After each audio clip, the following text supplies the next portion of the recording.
Tonight, First Coast News obtained surveillance video of the moments a pregnant woman was shot early this morning outside of a local music studio.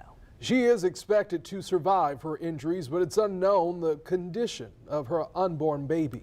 Our Taylor Levesque is learning more about the moments that this pregnant woman was shot. Yeah, well, surveillance video shows us that the woman was shot right here in this parking lot. Her car parked right in this spot. There's actually a blood trail from the parking lot to the sidewalk leading up to the business that JSO says she was leaving from just after midnight this morning. Now, I talked to the owner of Shockboy Productions, and he says he wasn't at the studio last night, but confirmed multiple engineers booked rooms to record with artists. But he says his business has nothing to do with the violence. From a distance, I heard pop, pop, pop, pop, pop, like that. Just after midnight Friday, a pregnant woman was shot twice, leaving Shockboy Productions on Jacksonville's south side. But it sounded like a woman screaming, you know, and other people yelling and stuff. The Jacksonville Sheriff's Office says around midnight, the victim was leaving the recording studio when a brown van pulled up. Two men wearing masks got out, fired shots, and struck the victim twice.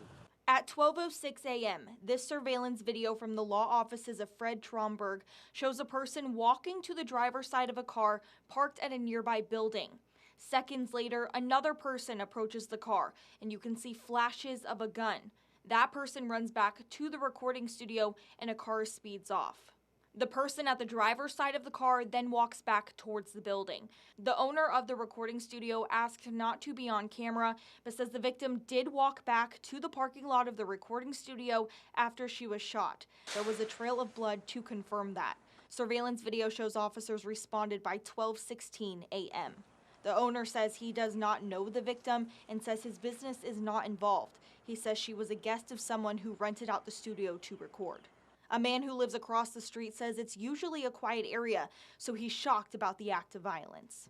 You know, when you hear that there's been gunfire across the street from where you live, you think, well, they're not after me, but a bullet has no mind of its own. It just goes wherever it's aimed.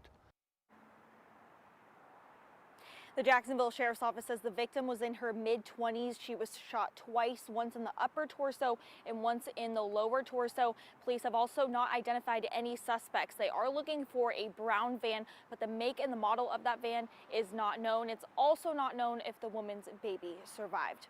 Live in Jacksonville, Taylor Levesque, First Coast News on your side.